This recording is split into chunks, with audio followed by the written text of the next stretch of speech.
Hello and welcome back to the SLE academy. English reading एक बहुत बड़ा problem है, खास करके उन छात्रों के लिए जो हिंदी मीडियम स्कूल से पढ़े हुए हैं। जब भी वो इंग्लिश रीडिंग देते हैं तो शब्दों के बीच में स्टक कर जाते हैं, यानी कि वो बिल्कुल एफिशिएंट नहीं होते हैं इंग्लिश रीडिंग में। इंग्लिश राइटिंग और स्पीकिंग तो दूर की बात है, आपको इंग्लिश स्पीकिंग से पहले सबसे पहले अपने इंग्लिश रीडिंग को इंप्रूव करना होगा, क्योंकि आपको अगर इंग्लिश रीडिंग देने नहीं आएगा तो आप अच्छे से बिल्कुल नहीं बोल सकते। तो अपने पुअर इंग्लिश रीडिंग को एक क्वालिटी इंग्लिश रीडिंग में बदलने के लिए ये वीडियो जरूर देखना, क्योंकि इस वीडियो में हम वो सारे स्ट्रेटजीज और प्लान्स के बारे में बात करेंगे जो आपको एक अच्छा रीडर बना सकता है। हम लोग पहले टेक्निक की बात करें तो पहला है रीड कंसिस्टेंटली, यानी कि ये बहुत ही इजी और सिंपल वे है। आपको कंसिस्टेंट रहना होगा किसी भी चीज में। अगर आप एक्सपर्ट बनना चाहते हैं तो सबसे पहला जरूरी चीज होता है वो होता है कंसिस्टेंसी, क्योंकि कंसिस्टेंसी इज द की। तो आपको कंसिस्टेंट रहना होगा चाहे कोई भी आप काम करते हो। जैसे मान लो क्रिकेट में एक यॉर्कर आपको बॉल डालना है, तो यॉर्कर डालने के लिए आप क्या करते हो, उससे पहले हजारों यॉर्कर ट्राई करते हो, तब जाके एक यॉर्कर में आप एक्सपर्ट बन पाते हो। तो इसी तरीके से आपके अंदर कोई भी चीज का अगर कमी है तो आपको उस पर लगातार प्रैक्टिस करना होगा। इसीलिए पहला चीज क्या है, रीडिंग, यानी कि रीडिंग आपको देना होगा, आपको डेली बेसिस पे देना होगा। ये नहीं कर सकते आप कि आपने 2 दिन रीडिंग दिया फिर 10 दिन बाद दिया। इस तरीके से आप रीडिंग को इंप्रूव नहीं कर सकते। आपको क्या करना है कि रीडिंग आपको देना है, आपको कंसिस्टेंट रहना होगा। डेली आप एक टाइम टेबल बना लो कि आपको डेली 10 मिनट्स का रीडिंग देना है, ज्यादा नहीं देना है, 10 मिनट्स का आपको रीडिंग देना है। वो क्या करना है कि आप, ऐसा नहीं है कि बैठ कर ही दोगे, आप चलते वक्त, आप ट्रेवल करते वक्त, क्योंकि आजकल डिजिटल जमाना है। आप अगर ऑनलाइन जाओगे, गूगल पे जाओगे, अगर सर्च मारोगे आर्टिकल्स, तो आपको लाखों आर्टिकल्स ऐसे मिल जाएंगे जो आप रीडिंग दे सकते हो, बैठे दे सकते हो, टहलते दे सकते हो, यानी कि आप कहीं भी रीडिंग दे सकते हो। अपने मोबाइल को ओपन करो और रीडिंग दो। तो आपको रीडिंग में कंसिस्टेंट रहना होगा। आप सोचोगे कि एक दिन रीडिंग दोगे, 2 दिन नहीं दोगे, तो इस तरीके से आप इंप्रूव बिल्कुल नहीं कर सकते।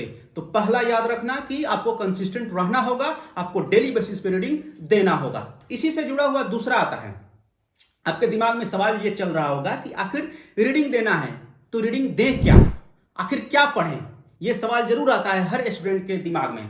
तो आपको क्या करना है, इसमें एक स्मार्ट आंसर तैयार करना है। आपको इसको ऐसे सोचना है, आपको वही चीज पढ़ना है जो आपको इंटरेस्टिंग लगता हो सकता है आपको इंटरटेनमेंट पसंद हो सकता है आपको स्पोर्ट्स पसंद हो सकता है आपको नोवेल पसंद हो सकता है आपको कॉमिक्स पसंद हो। आपको जो पसंद है वही पढ़िएगा, क्योंकि अगर वो चीज नहीं पढ़िएगा तो आप बोर हो जाएंगे, और अगर बोर होंगे तो आप रीडिंग को अच्छे तरीके से नहीं दे पाएंगे। यानी कि अपने आप को इंगेज रहना बहुत जरूरी होता है, आप पैशनेट होना बहुत जरूरी है, तभी आप रीडिंग को कंसिस्टेंट तरीके से दे सकते हैं। तो इसमें क्या करना है, आप मान लो स्पोर्ट्स पसंद करते हो तो स्पोर्ट्स आप न्यूज पर देख सकते हो, उसको पढ़ सकते हो, आर्टिकल्स को, क्रिक बज या फिर बहुत सारे ऐसे आर्टिकल्स हैं या प्लेटफॉर्म हैं जो आप जा करके वहां रीडिंग दे सकते हो।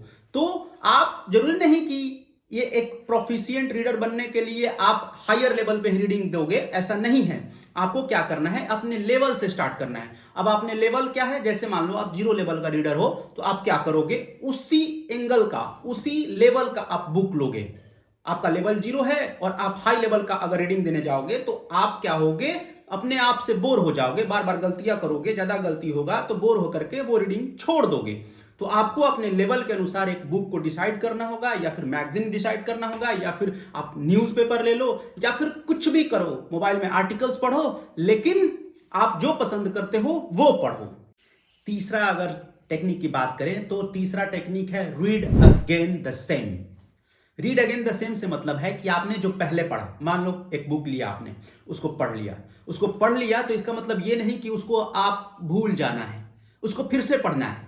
क्योंकि पहली बार जब पढ़ोगे तो उसमें बहुत सारी गलतियां देखोगे, जब गलतियां देखोगे तो उसको सुधारने की कोशिश करोगे। अगर मान लो आप रीडिंग दे रहे हो, बीच में कोई वर्ड नहीं आ रहा है पढ़ने, तो आप जाओगे गूगल पे, उसको सर्च करोगे, उसका मीनिंग देखोगे, उसको कैसे प्रोनाउंस करेंगे वो सर्च करोगे, फिर उसको अपने आप से इंप्रूव करोगे। अब इंप्रूव करोगे, इंप्रूव हुआ कि नहीं हुआ, आप इंप्रूव उस बुक के रीडिंग को किए कि नहीं किए, पहले से बेहतर हुए कि नहीं हुए, इसको जांचने के लिए आप क्या करोगे, उस बुक को फिर से रीडिंग दोगे।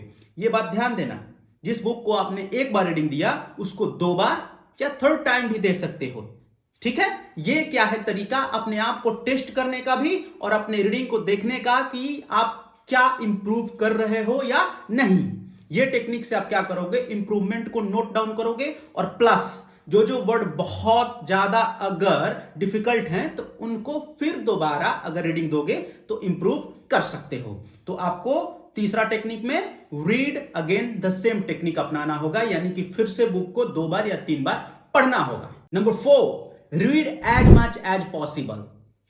और कोई चारा नहीं है, आपको जितना हो सके पढ़ना होगा और इसका कोई चारा नहीं है और इसका कोई ट्रिक नहीं है और आपको कोई घोल के नहीं पिला सकता है। आप जितना पढ़ोगे उतना जल्दी इंप्रूव करोगे और कोई चारा नहीं है। आप पढ़ो इंप्रूव करो, पढ़ो इंप्रूव करो, इसका कोई सब्स्टिट्यूट नहीं है।